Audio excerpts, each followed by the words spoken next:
is NFL schedule release day for 2024. If you are excited about actually knowing when and where your team is going to play their games this season, type me in the comments section. Now, we don't know every single game. The leaks haven't fully come out quite yet, but we do know several games that have been announced that have been credibly leaked as well before we get into the official schedule release later tonight. So, some notable NFL announced games or extremely credible and multiple leaks, etc., from different reporters out there. Ravens at Chiefs on Thursday Night Football, the season opening game, by the way. Bengals at Chiefs in Week 2, so KC gets two of their toughest opponents to get things started early on. Also in Week 1, Cowboys at Browns, Jets at Niners on Monday Night Football. That might be a trauma alert game for some Jets fans out there. It's Monday Night Football again and all that stuff. Bills at Dolphins, Thursday Night Football. Why do I feel like there's going to be a sudden rain shower in that game? I mentioned Bengals at Chiefs. Falcons at Eagles on Monday Night Football. Week 7, Chiefs at 49ers. That's a hell of a football game, obviously. It does sound like the two Christmas Day games are now known as well. This one came out yesterday, Chiefs at Steelers, and then within moments of when we started filming this video, in fact, really once we started it, I guess, technically looking at the tweet timeline here, Ravens-Texans also going to be an NFL Christmas Day game. By the way, those are on Netflix, so you need another streaming service, or just subscribe to our Chiefs or Steelers, Ravens, Texans channels, and, we'll have those games for you. We also know officially the NFL international games. Week 1, Packers against the Eagles. That's going to be played Friday out in Brazil. The 3 London games, Jets, Vikings, Jags, Bears, and Patriots, Jags. Obviously, they're all got the home team second, but someone has to be the home team technically, but they're all international games there. Giants, Panthers, which that could be a snooze fest, man. I'm not going to lie to you. That's out in Germany. Some notable leaked NFL games, all primetime games. These aren't officially confirmed, but at Nerding on NFL does a pretty good job of getting the leaked info there. Cowboys at Giants, Thursday Night Football, and then they'll also play on Thanksgiving, by the way. Niners at Seahawks, Thursday night, Week 6. Also, Week 6, Bengals at Giants in Sunday Night Football, prime time. Week 6, Bills at the Jets for Monday Night Football. Week 8, Cowboys at the Niners again on Sunday Night Football, which that might be a trigger warning to some Cowboys fans. Week 8, Giants at Steelers. Can I be honest for a second? Why do the Giants get so many primetime games?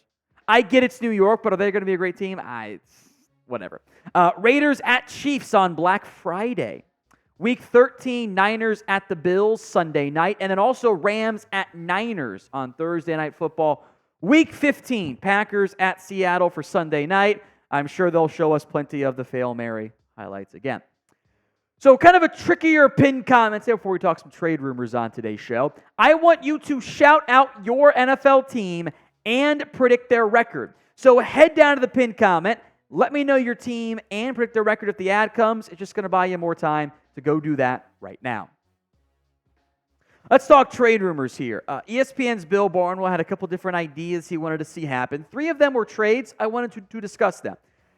Now, I was actually wrong on this earlier, but Bill makes a good point. And I realized that, maybe a week or 2 ago, I saw a good article on it. The Saints, when they restructured Marshon Lattimore's contract, didn't do it the normal way. They did it via an option bonus as opposed to a full-on guaranteed salary restructure bonus, which is just what the Packers did with Aaron Rodgers. Now, this is highly complicated, so bear with me as I go through the explanation of it here. Here's what this is for the Saints. Right now, his cap hit is $14.62 million. If they traded him before June 1st, they would still owe an additional $16.61 in dead money. So it's not going to happen before June 1st. Because of the way they've structured this, if they pick up and pay the option bonus, they save $3.97 million. If they make the new team pick it up, which is how it would almost assuredly be done, they'd save $6.73. So that is enough savings to justify a potential trade for a team that has to do constant salary cap gymnastics. Here's how the contract works for the new team. Now, the way the option bonus works is this. It is already guaranteed. What the new team could do is pick it up and spread the money out over 3 years on the left side of the screen, or don't pick it up and not have dead money after 2024, but you have to pay all $15 million. So and what most teams tend to do, hey, if we're going to have the guy for more than a year, we're going to pick up the option bonus because it gives us more flexibility moving forward. So you could have him super cheap and then have to cut him in 2025 or pay him a bigger amount of money or restructure the deal themselves. But there is the chance of a Marshon Lattimore trade, at least technically speaking. So what is the percent chance the Steelers choose to trade Marshon Lattimore? Sound off for me in the comments section. I'll give Bill some credit. He did mention some ideas for a trade, or at least one idea. The Jags get Marshon Lattimore. The Saints get a 2025 fourth-round pick.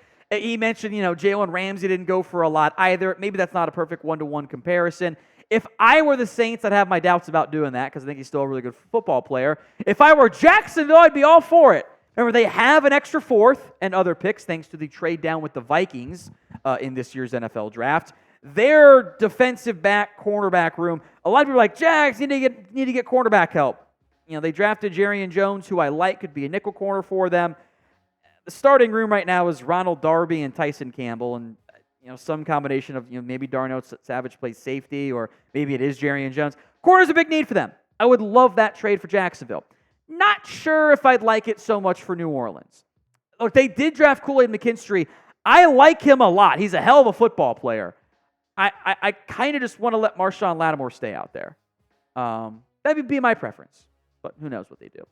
Do not miss any NFL coverage. We've got you covered with news, rumors, trades, back live again on Thursday with my boy Tyler Jones. Hit that sub button so you don't miss out. Another trade idea here from ESPN's Bill Barnwell was the Titans finding a trade partner for wide receiver Treylon Burks. I get that. There's a lot of trade rumors out there because of their moves.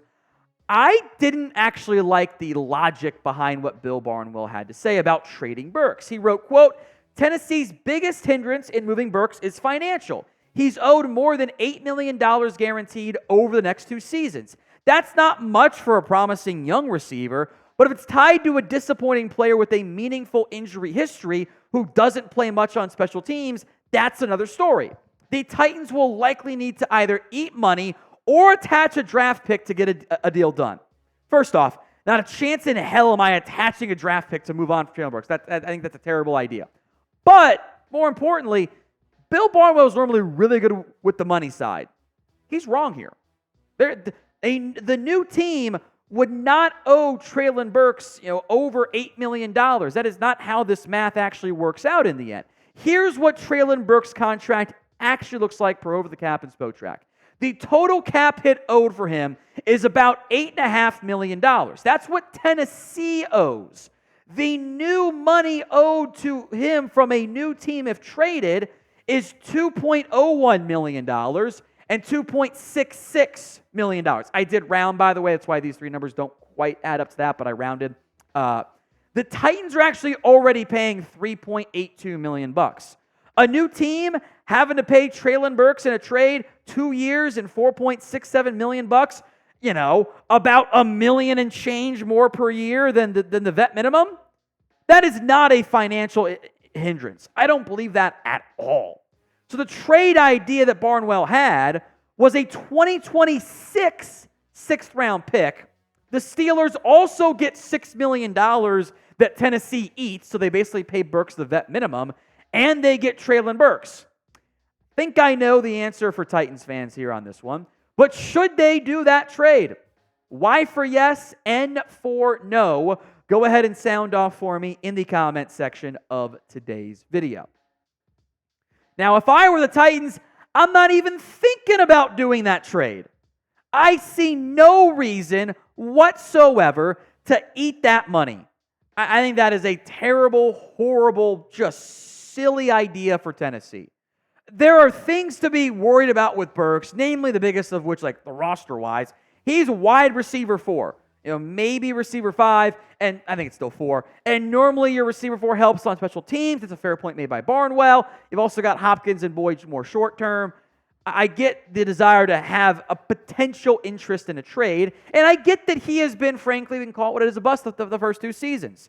I am optimistic that Brian Callahan's going to get the most out of him as we move forward in Tennessee, but I'm eating money and getting back a future 6th rounder? No. I would rather keep Burks at that point, and that's a pretty easy decision as far as I'm concerned. So will Treylon Burks end up being a bust? B for bust, G for no. He's going to get things turned around and end up being good. Sound off in the comments. Let's go to another trade idea from Barnwell, also in the AFC South. Robert Woods to the Lions. Of the 3 trade ideas mentioned, this one's probably my favorite. Now, I'll ding Barnwell a little bit here because all he said was day 3 pick swap. Let's pretend that ends up being a 6th round pick and a 7th round pick in exchange for Robert Woods. The contract is doable-ish. He is owed about $6.5 million. It's a little bit high. But Houston has wide receivers. They're actually loaded at this spot. They've got Stephon Diggs, Nico Collins, Tank Dell. If Dell's healthy, that'll be their top 3. They drafted John Mechie, who could also be a trade candidate. They traded for Bennett Skowronek, a.k.a. Skarsgård. Noah Brown is a good receiver 6. Xavier Hutchinson was a 6th-round pick. Steven Sims offers special teams value. The math ain't mathin'. There's too many guys there. That also includes, by the way, you'll see the two Jay Yankees? Yeah. Jackson and Jaden are both UDFAs this year. So never got to do that before. Wanted to put 2 in parentheses. I think that was funny. The Lions, meanwhile, love me some Amon-Ra St. Brown. I'm excited about Jameson Williams. They lose Josh Reynolds. Is Donovan Peoples-Jones the guy to take over all those snaps and targets?